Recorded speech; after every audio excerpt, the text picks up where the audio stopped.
.36, Nashville's Morning News on SuperTalk 99.7 WTN. Time for the gang of 4 amigos. Joan Jones is here. Yeah. Training. Weeds is here. Good morning, Ken. Good morning. Good morning, boys and girls. There you go. I was going to say, don't forget to... You got to update your act, mister. Hi, Joan. Hold on, is amigo only for males? Is there amiga? Miguette? Miguette? Am I an amiguette? Let me check AI.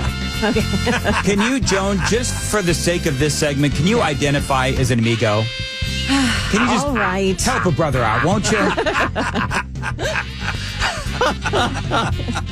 He's already making weird requests. I don't understand it. Dan, they want to see us in HR. I don't know why.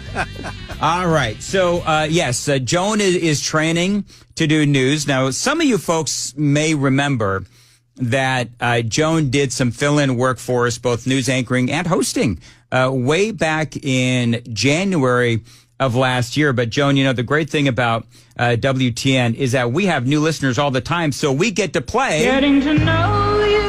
Again. I like it. I ripped off Matt Murphy way back when doing this with Joan, and I'm going to do it again. Getting to know you. And you can't hear that enough. So, Joan, very quickly, what did you say, Johnny? Oh, no, you can't. No. So is that Julie Andrews? I don't think so. I think that's Julie Andrews. Is that Julie Andrews? Now let's look it up on AI. Yes. Yes, let's look it up on AI while we Getting to know get to know Joan. So, Joan, Yes, sir. a lot of people either they didn't hear you back in December or they don't remember you. Because, you know, as one guy who is very forgettable, I understand how that feels. Well, it was January, you know, people were hungover. That's exactly Ooh, that's right. So freezing. So, Joan, you come from the mighty The District Metropolis. of Columbia, D.C. Yes, I do. You and Brian Wilson used to be competitors. Right down the street from each other. Wow. Is it Isn't true? that cool? Is it true that you whooped his ass? I would never say that. I don't think that he admitted that at the time. We were on different day parts. Totally different day parts. Oh, listen to her squirm. Getting to know you. So we know that Joan Jones already knows the art of squirming. So Yeah. you know. I could be a politician. Yeah, that's exactly right. Well, you learned from there in Washington D.C. Yeah. Now, Yeah, so you were in the news anchor for WTOP, which is like this massive. I think it is. Ken, isn't TOP the biggest news Operation station in the country, yes. That's where you want to go. That's where you want to be. Well, unless you're Joan, who decided to leave. But then, yes. But Joan has found us, and thank goodness. Now, I am thankful for the day that I found you guys. Honestly, I really am. Yeah, Yes. give it time. Well, you know I was a fan because I came in the day, I think of the day you did. were on. Yeah. You did. You came in and said hi in person. I Yes. was so honored. And I said, man, I'm a fan already. She was great. Now, is great. The WTOP studios, just so people know, they call it the what, Joan? The Glass Enclosed Nerve Center. The Glass Enclosed Nerve Center. Correct. This studio is incredible. And I've seen it because I took the tour, and it is amazing. And so, Joan, I want to invite you to take a look to your. Is it to the left, Joan, where your monitor is being held up by a phone book? There's a phone book. Mm-hmm. There's some other, I don't know what that is. And then there's a Smart Zip Plus gallon storage box of, garbage. Garbage. I don't know, maybe Ziploc containers. So yeah, there's a box holding it up. And at any moment, it could collapse. Well, Getting to know you. Yeah. So you're getting to know us, and we're cheap. Well, So what's I've holding gone- it together is an L magazine. And a dust. Is a folded L beautiful. magazine between the phone book and the gallon bag box. What? No Maxim, no Playboy. What do you guys? What kind of man are you, man? L magazine? I didn't know it was an L magazine in there. Yeah.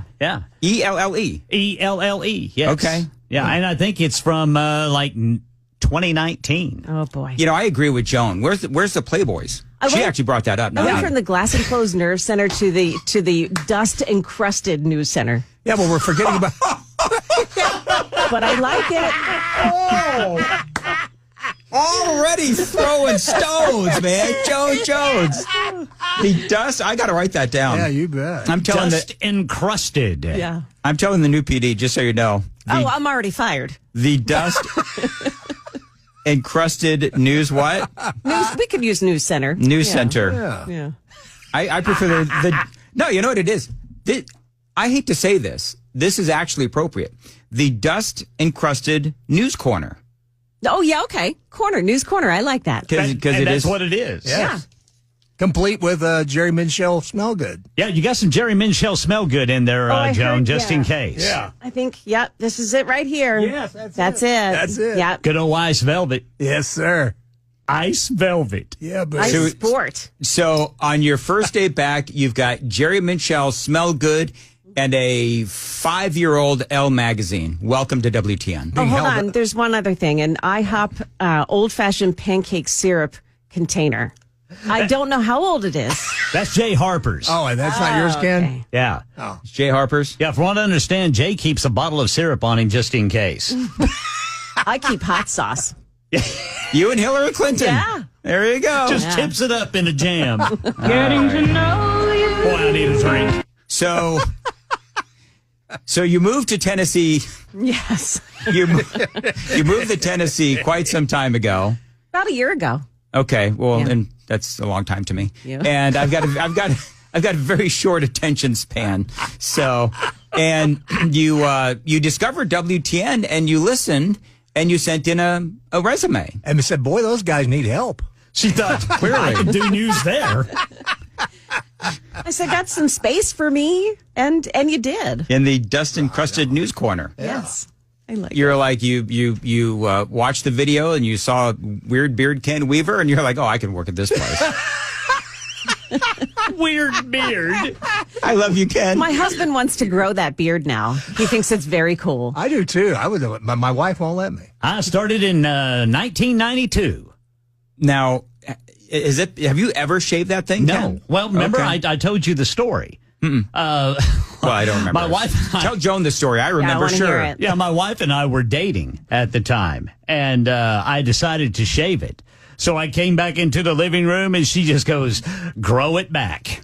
Getting to know you. That's actually kind of funny, Ken. And I did. Getting to know you. The only thing is, Do you have a would- picture of you without it? I would love to see it. Yes, I do. I know I've told the story before about when I hired Ken Weaver and 10 years ago, and I was noon to 3, and I didn't realize you were coming in that day. So I look to my left and I see this long bearded guy just carrying on in the hallway. And I'm like, who the hell is that? Some homeless guy. I didn't know ZZ Top was here.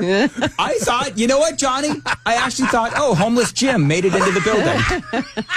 Getting to know you. I have seen Ken Weaver without the beard. I caught a picture. Oh, yeah? Yes, I think it was on Google. I had a shirt on, right? Yes, you had a shirt on. Okay. But you had no beard. I thought, wow, he looks so different.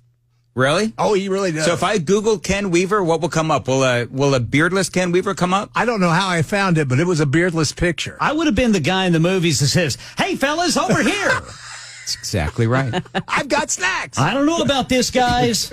So then you moved to Tennessee. Yes. And you wanted to leave Washington, D.C., because, frankly, Washington, D.C. is indeed a crap hole, and I can say that as a guy that has been there several times. Yes. I was actually given a buyout. I retired from the radio station and followed one of my oldest child and his wife here to Tennessee, where they had the first grandchild. So we like to say they won the grandparent lottery. So now we have this grandchild. We have one still back in Maryland, another grandchild, and we've got another one on the way here in Tennessee. Oh, yeah. Wow. Oh, Yeah. right. My kids are busy. yes, they I was getting ready to say. taught him well. You don't look like a grandma, actually. Oh, that's does cool to not. know. No. No, she does not. All right, very good. And you Getting to know you. And so now this is your first day back. Is it weird to be back in the dust encrusted news corner? It is not. You know, when I was telling my husband last night, you walk in the doors and you kind of feel like, first of all, I've done radio my whole adult life. So being back in a radio station and being surrounded by other radio people, we are a certain kind of person. You'll notice you didn't say radio professionals, by the way. It's comfortable. I mean, it's really, it's comfortable. Yeah. Just wait. And you guys are good. You guys are nice. I'm really good at making people uncomfortable when I don't even try to. Just I'm ask, uncomfortable right now. we can bring in more dust. I mean, if you want to, Just another Ziploc box, please. Yeah, just in case there's leftovers. Yeah. It's like, what is it they're doing with the Ziplocs? All right, moving right along. Put a bunch of syrup packets in it. Yeah. There you go. All good. I teased this, so I got to do it. Okay. I'm from California. Everybody knows I'm from California. Were you born in Maryland or D.C.? No, I was born in New Jersey. In New Jersey. New I'm Jersey. sorry. Okay. Well, there you go. I grew up in the good part of New Jersey, in the south area by the shore. So, Oh, yeah. Okay. beautiful country. Don't think of Jersey Shore, the TV show, when you think of New Jersey. No. You know what I think of New Jersey? When I think of New Jersey, I think of the governor that was as large as New Jersey, Chris Christie. Oh, yeah. Mm-hmm. So, were you a fan sorry. of Chris Christie? At first I was. And the moment he walked beside... the moment he walked beside Obama in that whole exchange, you realize that this is just politics. It doesn't mean anything. It doesn't mean a thing. There you go. Yeah. And what about the beach picture? That was the one that got me. Everybody off the beach but me. That was so much fun. Nobody will know. All right, so Joan and I are from larger states, and by and large, especially California, liberal-run states, and so there's a new commercial that is out there on how Americans can improve America and make it more like California. Oh, Just a little bit of this and a little bit of that.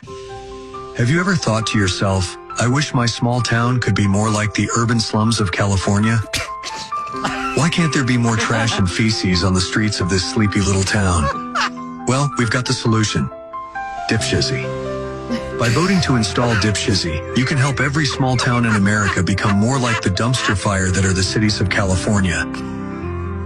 Dipshizzy won't just destroy small towns either. It works wonders in the countryside too. By pushing socialist economic policies, Dipshizzy can rapidly create inflation, making everything more expensive. Ask yourself if Dipshizzy is right for you and your community. Nope. Because why settle for the good life when you can have a California dumpster fire? Dipshizzy is not intended to treat, prevent, or cure any disease. In fact, Dipshizzy will probably make your life much worse. Side effects of Dipshizzy include overdrawn bank accounts, illegal immigration, and communist-style government. Consult with your father before starting Dipshizzy. Do not start Dipshizzy if you enjoy the First or Second Amendment. If you're a dude who likes to wear thongs, Dipshizzy may be right for you. There you go. yeesh. What with that, Dan? Hashtag trendsetter, baby. Yes, sir. Joan, are you aware that Johnny is perpetually trying to destroy my career? I don't think that's true. Johnny doesn't have a bad bone in his body. No, he doesn't. Thank you. Yeah. I can tell. You know what? There's an ex-wife joke in here that I'm not going to say. Whoa! Bring out the ex-wives. Johnny is famous for grabbing these silly little things that I say and taking them way out of context, because we all know that in reality I'm Getting to know a manly man, and he takes these little things that I say and he makes me sound like a girly man. Hey. Okay, maybe there's something to the sound bites. All right. So is Kamala, does she approve of that ad? Pretty sure she does, actually, because she loves California. Remember the other day we were talking about, I had the audio where she was talking about how the rest of America looks to California as the way to the future. Yeah. So, no, I'm sure she probably doesn't. But we all know that California is a dumpster fire. every time I go back. I swear it is going to be the last time that I go back. And you have to go back to D.C. every once in a while, but it's actually Maryland, right, Joan? So you don't actually have to, go back into. I can skip it. I was in Annapolis, but working in D.C., and Annapolis is gorgeous. What do they call the D.C. area besides a crap hole? What else do they call it? The DMV? Yeah, DMV or something like that. Yeah. So, anyway. I don't think I ever want to go there. I don't either. You don't need to. You can just watch it on TV. And it's like California. You can just look at it on TV and know what you're missing. That's exactly right. All right. Well, Joan, thank you very much for participating in today's gang of. Oh, you bet. Four amigos and 3 amigos and 1 amiga. Yes, that's exactly there was right. a feminine version of that. Amiga. Yeah, amiga. Okay. All right, very good. We all good, everybody? I think I'm so. good. All good. I'm PG for pretty good.